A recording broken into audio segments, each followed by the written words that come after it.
Revolutionary Alliance, Uhuru. Here he comes.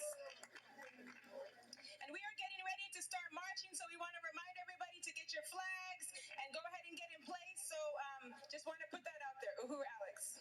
Here you go.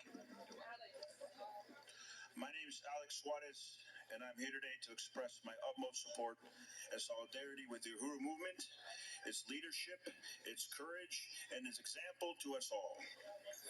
As a Latino and a son of an immigrant who proudly bears indigenous blood, I believe the solidarity and unity among our people, black and brown, as well as the other so-called minorities, red, yellow, etc., is essential to this fight as a vanguard working on behalf of the plight of the oppressed, the working class, and the poor of this imperial nation. I say so-called, as I laid out in my speech in St. Augustine, Florida, a state where people of mixed Seminole and black background defeated the U.S. Army in 3 wars, largely covered up. The day after being tear-gassed in Jacksonville for peacefully protesting for Black lives 3.5 years ago, as we saw in much of the country, I stressed we colonized people are in actuality a majority of the world population.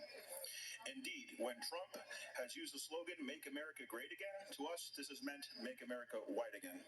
Many of the Republicans themselves have used this latter slogan, and the betrayal from the Democrats on our people we have felt deeply as well. The fear of, in a couple generations, the colonized people being a majority, along with ideological unity, while the white population then being a minority, scares the bourgeois whites who ultimately control Washington.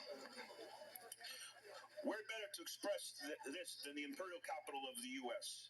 We see an abundance of architecture in the Greco-Romano styles of the ancient empires here. We are in the belly of the beast, where we have vast economic inequality, where just a few steps from the Senate is mass homelessness and houselessness and poverty we see at the level of the so-called third world, where even in much of that so-called third world, there are better programs to uplift those people.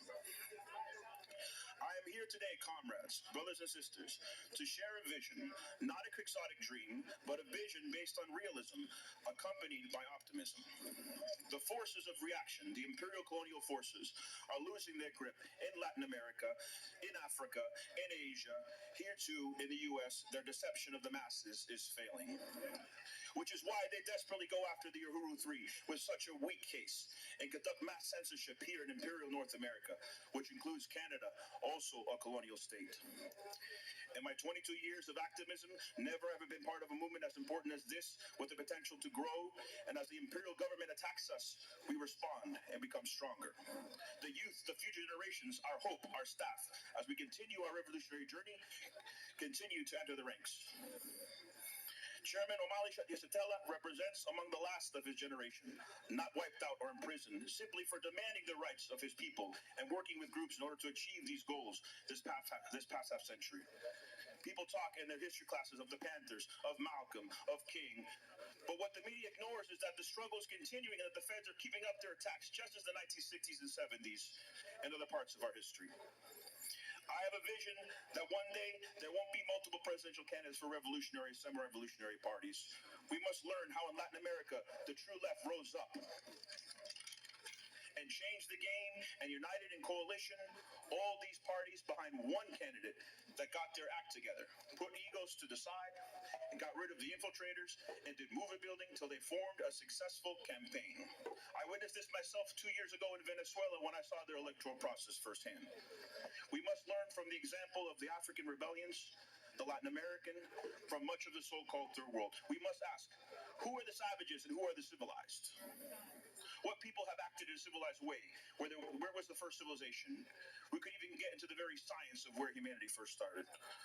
My vision goes beyond unity towards solidarity, the prosecution, who prosecutes under the guise of the law, conducting lawfare, like what was done with Venezuelan diplomat like Saab and others who defied the U.S. empire, has claimed that this movement is divisive. Well, I say Uhuru unites us, along with allies against the injustice. It is a movement of love, not hate. It speaks truth to power, not lies. Love being the guiding principle of this revolutionary process in order to open the hearts and minds of future generations. Uhuru, long live the refuge, long live Revolutionary Alliance, and long live Palestine!